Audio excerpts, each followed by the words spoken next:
स्वामी जी, मैं तृप्त जीवन के बारे में पूछना चाह रहा था। तृप्त जीवन। अच्छा, चलिए मैं तृप्त जीवन के बारे में आपको बता दूंगा।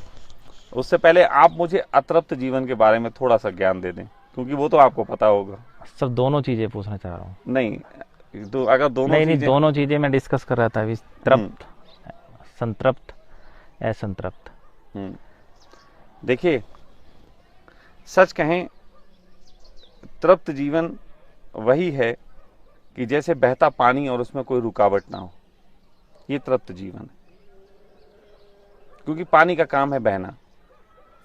पानी बहता है, उसमें अगर रुकावट डाल दी जाए या उसकी गति को धीरा कर दिया जाए या उसकी गति को तेज कर दिया जाए, इन टोटल कुछ भी जो प्रयास से किया जाएगा वो उसकी तृप्ति में रुकावट बन जाएगा। ये तो होता है तृप्त जीवन। अतृप्त जीवन फिर इससे अपोजिट है, इसमें कोई बहुत नहीं। आप पैदा हुए, सच कहें तो आपकी सिर्फ चेतना ही जानती है कि आप किस लिए पैदा हुए। इसके अतिरिक्त कौन जानेगा। आपके माँ बाप ने आपको पैदा किया, उनके कारण वो जाने। लेकिन सच बात तो यह है कि कोई माँ बाप किसी को पैदा नहीं करता। वो तो एक घटना घटती है जिसके तहत एक बालक जन्म लेता है। एक लंबी तैयारी अब माँ बाप करते ही नहीं। ना पिता तैयारी करता है उन लम्हों की जिन लम्हों में बच्चे को आगे की यात्रा की तरफ माँ के गर्भ में भेजा जा सके। ना ही माँ यात्रा करती है 9 महीनों तक उन चीजों की जिनसे बच्चे को जैसा है वैसा ही जन्म दिया जा सके। हालत यह है कि इन दोनों के अपने अपने ख्यालात, अपने अपने स्वप्न होते हैं, जबकि बच्चे के बिल्कुल विपरीत अवस्थाएं होती हैं। बच्चे की जन्म का कारण उसकी सिर्फ चेतना को पता होता है।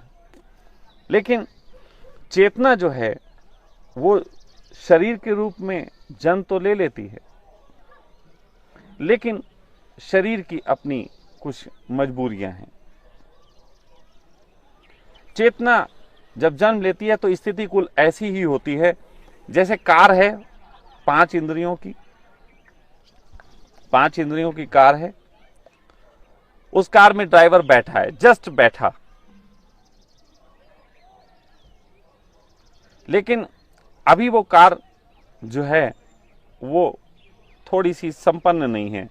वो खुद चल नहीं सकती, चलने योग्य नहीं है। अभी उसके टायर नहीं लगे हैं, अभी उसमें स्टीयरिंग नहीं है, अभी उसमें बहुत सी चीजों की कमी है। तो क्या ऐसी अवस्था में वो जो अंदर बैठा हुआ है ड्राइवर, वो बैठा रहेगा? जब तक इसके टायर लग ना जाए, जब तक सब पेंट ना हो जाए, स्टीयरिंग ना लग जाए, तब तक क्या ड्राइवर बैठा रहेगा? नहीं बैठेगा। तो ऐसी स्थिति में जब जन्म होता है तो चेतना होती है, लेकिन शरीर की अपनी कुछ नासमझियां होती हैं, कुछ आवश्यकताएं होती हैं। इसके तहत शरीर जो है काम पे लगता है। एक छोटा सा बच्चा जन्म के बाद 6 महीने ले लेता है थोड़ा थोड़ा संसार को समझने योग्य, जो उसको पांव चलने लग जाए, कान सुनने लग जाए। और ये 6 महीने बहुत दबाव होता है। एक वर्कशॉप में अगर गाड़ी जाती है कार ठीक होने, तो वहां कार पे क्या दबाव है इसका पता सिर्फ कार को होता है। और वो कार इतने दबाव में होती है कि उस समय अंदर बैठे ड्राइवर को बाहर उतरना ही पड़ता है। लेकिन बाहर की स्थिति समझाने की है कि कार और ड्राइवर उतर जाता है। लेकिन यही स्थिति जब शरीर के साथ बात की जाएगी, हम शरीर को कार मान लें, जो कि अभी बन रही है, थोड़ा सा निर्माण प्रोसेस में है, और ऐसे में इसकी चेतना सो जाती। 6 महीने में चेतना सो जाती, वो जागी नहीं रहती, वो सोने लगती है और शरीर धीरे धीरे अपने आप ही अपने कार्य को करने लग जाता है। और फिर हालत ये होती है कि उस कार को बाहर से धक्का देके और लोग चलाते हैं, जिनमें माँ बाप सबसे पहले होते हैं। फिर माँ बाप को भी ऑलरेडी पहले ऐसी स्थितियों में धक्का दिया है जिस समाज ने उस समाज का वजन होता है जिसके तहत माँ बाप समाज की बातों को आपके ऊपर थोपते हैं, अपनी नहीं थोपते। ये अतृप्त जीवन का आधार है। हमारा जीवन हमारी चेतना के पीछे, उसके अनुसरण में, उसके गाइडेंस में नहीं चल रहा। हमारा जीवन चल रहा है। दुनिया में पहली बार जापानी तकनीक और भारतीय चिकित्सा ज्योतिष के माध्यम से सखा वेलनेस कर रहा है गंभीर से गंभीर बीमारियों का इलाज।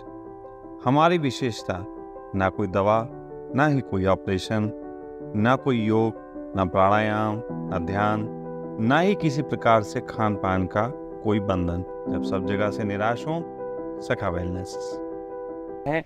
दूसरों ने क्या कहा, दूसरों ने क्या सिखाया, और ये सब पदार्थ से सीखे हुए लोग हैं। यही जीवन, पूरा जीवन किसी भी आदमी का वो अतृप्ति की ओर उपलब्ध होता है।